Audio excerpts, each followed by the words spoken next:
Okay, we are at the next step. We have sewn all of the tops and the bottom. Let's try some snips. I personally think this is going to take a little bit longer, but do what you want to do. Okay, we are at, we've got the tops and the bottoms all sewn together now. We are cutting off the all of these serger tails. A lot of them are all stuck together because, you know, I continue chaining for a while. So once you get all of your serger tails cut off, next thing you want to do, try and get, you know, much of the dust off as possible. Obviously, when you send these out to hospitals, nurses, various service providers, and whatnot, you'll want to make sure that they know to wash them to get all of the lovely thread dust off. Okay, so we are going to turn all of them so that we have all of our stitchings now in the inside. This has what we have effectively made the lining a pocket for a filter or a mask. The rationale for chaining these is because it's about snipping. I don't like to snip, so I use this razor blade. So if they're all connected but incredibly close together, when I get to the end, I will be able to just slice them apart on my razor blade. I'm just making sure that edge is, as close to on the fold as possible. Try and stitch off just to make sure that your top stitching actually goes all the way to the end. And then what I'm talking about when I say I like them to be together so that I can... So this is how I cut my threads, and that's it. And no, I'm not particularly fussy about that stuff being left. I don't snip like this. My gingers are dead, so I really should use my whiskers. I don't snip them. The people that are getting them can go ahead and clean up any of that stuff. I'm trying to make them, and as many of them as I possibly can, as fast as I possibly can, and I'm focusing on the things that make them quality and make them function, and not necessarily the things that make them perfectly pretty, even though that is incredibly maddening to me because I'm kind of OCD about being a perfectionist. So I'm going to go ahead and sew all of the lovely channels along the top and along the bottom, and then we will do elastic insertion next.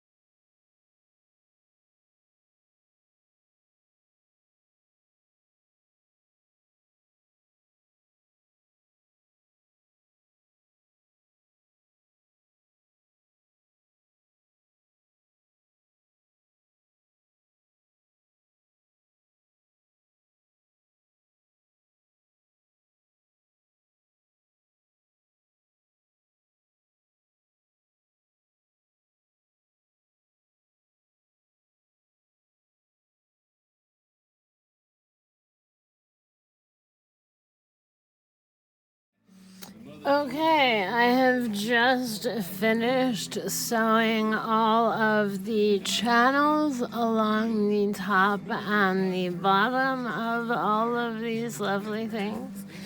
And here's why I was saying that I this end isn't true, but why I like to put them super, super close together during this step, because now I don't really have any threads to clip.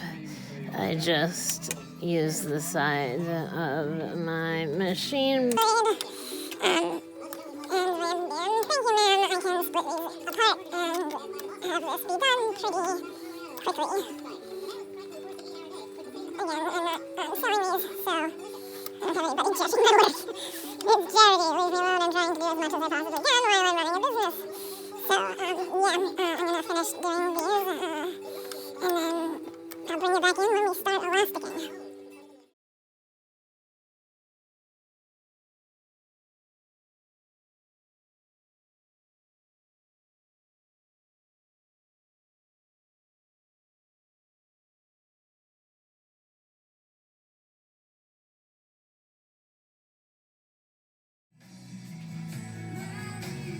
Okay, so final step, mask making. Elastic. I found another roll, so that's exciting, because I thought I was piecing together some odds and ends a lovely friend gave me. Okay, taking a breath. So, I don't know what this is. Pamela, the amazing Pamela, gave me all of this lovely woven to work with. Gave this thing to me when I asked her if she had a longer latch hook, because that's what I was using. I am threading the elastic through this channel. Am I like in the right place? Yes. Video making is not necessarily my forte. So I stick it in one end,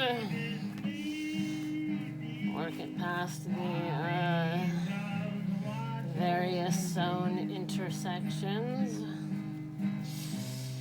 Get the little eye out. Push the elastic through a little bit. Pull it out. And then I've just kind of figured out a certain amount of eyeing it, kind of, really, and then you're crisscrossing. So you pulled your elastic out here. You want to go in the same end that you went in the first time. The crisscross will pull the whole thing sides together as it goes around the back of your head. So this method is also super, super good if you don't want to have,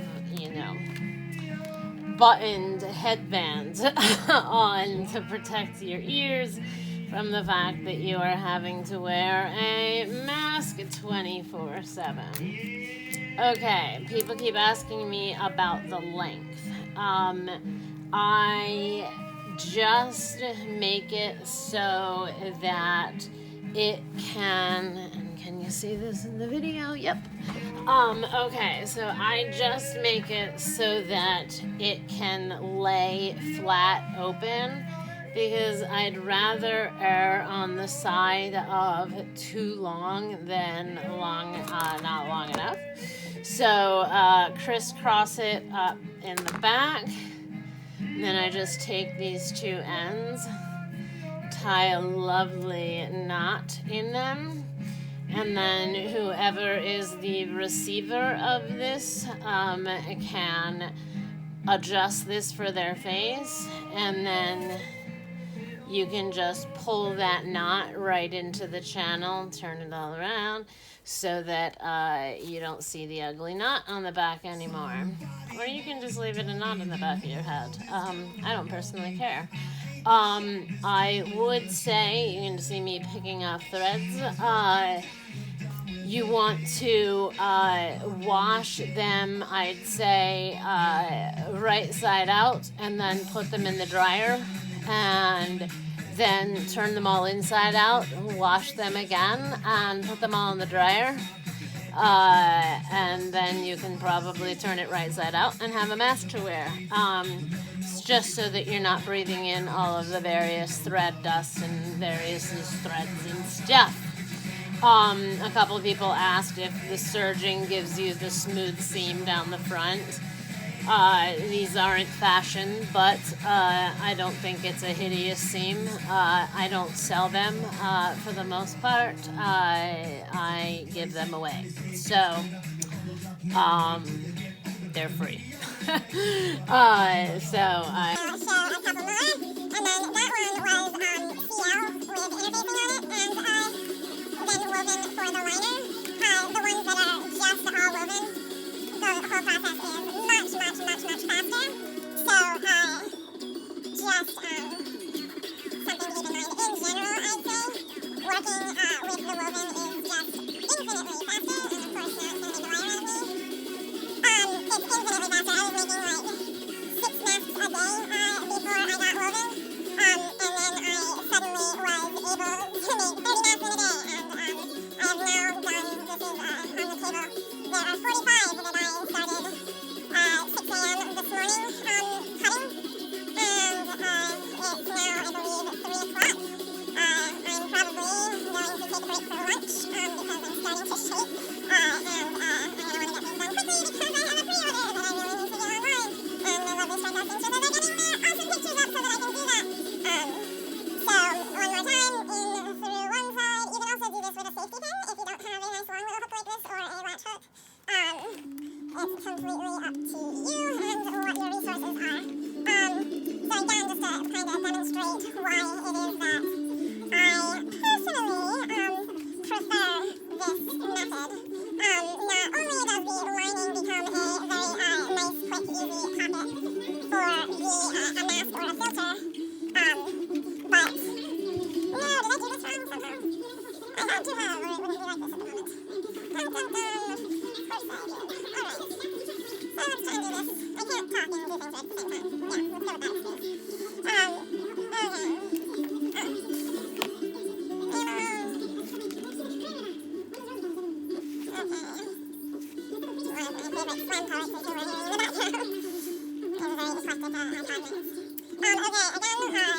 excuse. Just long enough for it to lay flat, crisscross. I overlap it about 5 inches, I think you've seen. Tie a knot. Oops, tie a knot. Alright, and whammo, why I love this, not only does it go all the way around the head and make your ears not hurt, but you can see it's gathering, it's pulling this nice and tight around the nose and nice and tight around the chin, and then it pulls these nice and tight together to go around the ears and the back of the head. But that's just my opinion. You don't have to do it like that. You can choose a different method. Okay, I'm gonna have all these to do, but I'm gonna eat real quick and then finish this. Okay, bye guys.